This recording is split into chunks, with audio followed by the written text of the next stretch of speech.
கிளை நிர்வாகிகளாக நம்முடைய கழகத்தின் பொதுச் செயலாளர் புரட்சி தமிழர் எடப்பாடியார் ஆணையின்படி நீங்கள் அனைவரும் நியமிக்கப்பட்டிருக்கிறீர்கள்.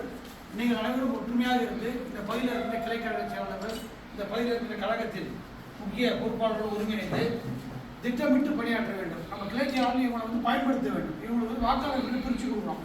9 பேர் தலா ஒவ்வொருத்தரும் 100 ஓட்டு, 25 வீடு 30 வீடு. ஏன்னு சொன்னால் நம்ம தேர்தல் பணி கட்சி பணியை எளிதாக செய்யணும். வாக்காளர்களை சென்று சந்திக்க வேண்டும். இன்றைக்கு மக்கள் விரோத ஆட்சி நடத்தி கொண்டிருக்கிற மு.க. ஸ்டாலின் அரசுடைய அவலங்களை மக்களுக்கு போய் சொல்லணும். வாக்காளர்களுக்கு சொல்லணும். ஒரு 25 வீடு 100 ஓட்டு எடுத்து ஈஸியாக போய் சொல்ல முடியும். அதுதான் நம்முடைய அதுதான் திட்டமிட்டு பணியாளர்கள் சொல்லணும். கிளை செயலாளர்கள் இதில் நல்லபடியாக பயன்படுத்திக் கொள்ள வேண்டும்.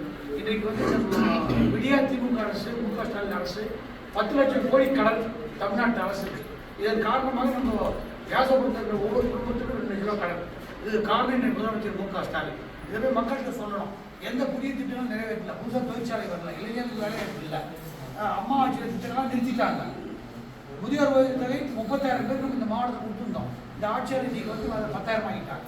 அதனால் இதே மாதிரி தாலிக்கு தங்கம் கிடையாது, லேப்டாப் கம்ப்யூட்டர் கிடையாது, மிக்சி கிரைண்டர் ஃபேன் கிடையாது, கறவை பஸ் ஆடு கிடையாது.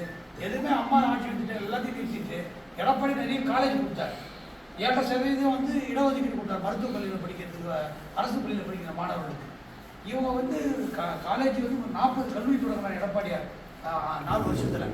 இந்த ஆட்சியில் எதையுமே செய்யலை. அதனால் இதெல்லாம் மக்கள்கிட்ட போய் சொல்லணும். ஊழல் 1000 கோடி டாஸ்மாகில், 40,000 கோடி கள்ளப்பணம் டாஸ்மாகில் இந்த ஆட்சியாளர்கள் திமுகவால் குறைஞ்சதுன்னு சொல்கிறாங்க. இதெல்லாம் போய் மக்கள்கிட்ட சொல்லணும்னா இந்த கட்டமைப்பை நாம் பயன்படுத்த வேண்டும். என்னுடைய கிளை செயலாளர்கள், பூத்து கிளை நிர்வாகிகளை நீங்கள் பயன்படுத்த வேண்டும். அடுத்த முறை நம்ம இங்கே வரும்போது எந்த 100 ஓட்டு எந்த பூத்து கிளை நிர்வாகி பார்க்குறாங்கன்னு கணக்கு சொல்லணும். எந்த 25 வீடு 30 வீடு பார்க்குறாங்கன்னு சொல்லணும். பொறுப்பாளர் என் இதில் உங்களுக்கு காமிச்சிட்டு போயிட்டா பணி முடியாது.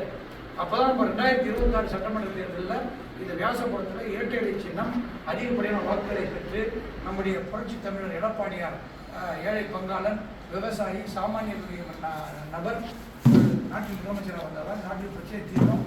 நம்மளுக்கு நல்ல அம்மா ஆட்சி, எம்ஜிஆர் ஆட்சி, எடப்பாடி மலரும். அதை கவனத்தை வைத்து பணியாற்ற வாய்ப்பு